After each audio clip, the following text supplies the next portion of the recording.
আমাদের আশেপাশে বিভিন্ন দেশে আপনি বার্মার কথা বলেন, ভারতের কথা বলেন, বিভিন্ন দেশে যে ধর্মীয় দাঙ্গার কথা আমরা শুনি, আমাদের এদেশে ওই রকম ধর্মীয় কোনো দাঙ্গা, ওই রকম কোনো দাঙ্গা যেখানে শত শত মানুষ ধর্মীয় দাঙ্গা নিহত হয়েছে, এরকম ঘটনা একবারও ঘটেনি। আলহামদুলিল্লাহ, মাননীয় উপদেষ্টা মহোদয় বলেছেন যে আসলে এদেশে হিন্দু, বৌদ্ধ, খ্রিস্টান এবং মুসলমানদের মধ্যে যে ধর্মীয় সম্প্রীতি এবং সহাবস্থান বজায় রয়েছে, আমি ব্যক্তিগতভাবে বিশ্বাস করি আমাদের আশেপাশে যে কোনো দেশের চাইতে এদেশে অন্যান্য ধর্মাবলম্বীরা সবাইরা সব ধরনের মানুষরা খুব শান্তিপূর্ণভাবে মিলেমিশে বসবাস করে।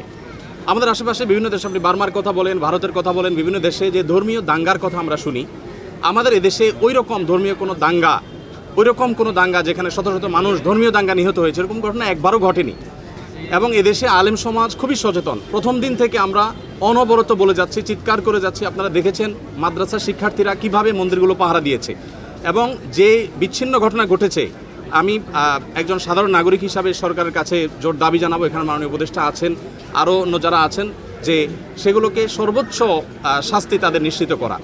এবং বিচ্ছিন্ন ঘটনাকে কেন্দ্র করে যে গুজব বা প্রপাগান্ডার প্রচেষ্টা চালানো হয়ে থাকে, এটা আমার মনে হয় যে কোনোভাবে সফল হবে না, কারণ এদেশের মানুষ খুবই সচেতন, আমরা দেখি।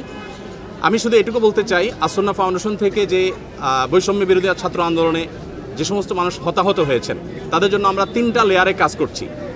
আহত যারা হয়েছেন তাদেরকে আমরা এখন নগদ অর্থ সহায়তা দিচ্ছি, কারণ এটা সবচাইতে ইম্পর্টেন্ট এই মুহূর্তে।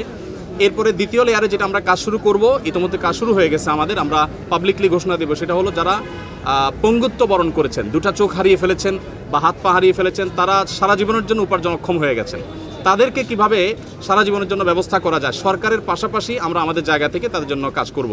আর যারা নিহত হয়েছেন, ইনশাআল্লাহ যারা শহীদ হয়েছেন, তাদেরকে ইনশাআল্লাহ তাদের পরিবারের লোকদেরকে কিভাবে স্বাবলম্বী করা যায় সেজন্য আমরা কাজ করব। এবং যারা এখন হতাহত হয়েছেন বিভিন্ন জায়গায়, অনেকে জানতে চান যে আমরা কিভাবে সাহায্য পাবো।